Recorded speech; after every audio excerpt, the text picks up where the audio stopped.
Thank you, Ms. Leger Fernandez. Thank you very much, Chair, and thank you so much for testifying here today. You know, I find we're at such an important moment this week where we are seeing two really clashes of worldview of what we need for America to thrive. The Democrats' view is that we must invest in those things that give the biggest return. And one of the greatest investments we can make is in our children's education. It's in our students' education, whether that education be leading to a degree in nursing or an apprenticeship in welding, installing solar fields. It's like that idea of investing in our students is so key, whereas on the other side, we see an intent to disinvest, to cut funding for education so that they can protect tax cuts for the wealthy, so they can benefit and prioritize the largest corporations. And we need to remember that that is what we are facing this week, a decision on who do you want to invest in, the wealthiest, the corporations, or our own students. And I am so grateful that you are here talking about the importance of investing in our students. Another one of these things that just does not seem to make sense to me is that there's this idea of correlation and causation, that somehow Pell Grants and federal assistance has led to increase in education. Mr. Cavall, until the Democrats increased the Pell Grant over the last 2 years, when was the last time this program saw a substantial increase? It had been a decade or more. Yeah, so several decades. During that decade, did cost of education go up? It did. So we were not increasing the Pell Grant, one of the key ingredients for working families, for poorer families, for those who have ambitions but have obstacles in those ambitions to realize. We had not increased it at all, but yet higher education went up. Tell me why it is important to increase Pell Grants for the students who need it most. Well, Pell Grants are one of the most effective tools we have to help more students enroll in college and complete in college.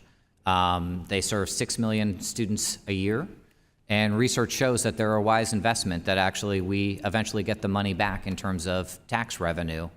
So solely on the basis of taxpayers, it has a positive return.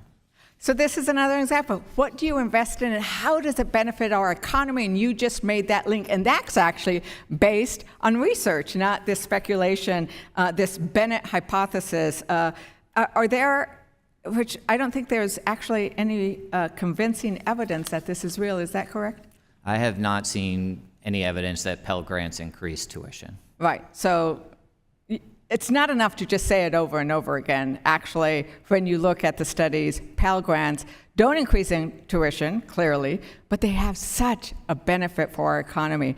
I also want to talk about the way our educators need our help. We all know that there is a teacher shortage. We all know that teachers come out, they go into college, they come out perhaps with more debt, and yet they're doing us and our families and our community such a service by willing to make less money to teach and educate our children. That it should be the most important job in the world. We don't pay enough to our teachers, clearly, right? But I actually believe that we should do more for our teachers, and one way to do is the Loan Forgiveness for Educators Act. And that would help address teachers' shortage education and sustain a more diverse workforce by forgiving 100% of K-12 and early childhood educators' student loans in exchange for 5 years of eligible service. Mr. Cordray, would you support this kind of legislation? Why is it important? So I believed in public service education for decades. And in terms of the Public Service Loan Forgiveness Program, our attempts to deliver a more effective program, which is what Congress originally did by passing the statute in 2007, have been very important. If there's going to be further look at revamping public service loan forgiveness, we would be glad to work with you on that.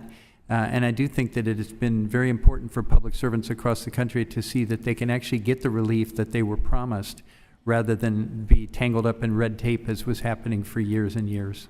Right, and this kind of student loan forgiveness that we're talking about for teachers, as well as for the program that was being discussed earlier, it is actually targeting those with incomes largely under $75,000. So once again, we see that we are targeting those with working class incomes, with teachers' incomes, and not the most wealthy. Thank you so much for your questions, and thank you, Mr. Chair, for Thank the you so time. much. Appreciate that. I'd like to recognize Dr. Fox.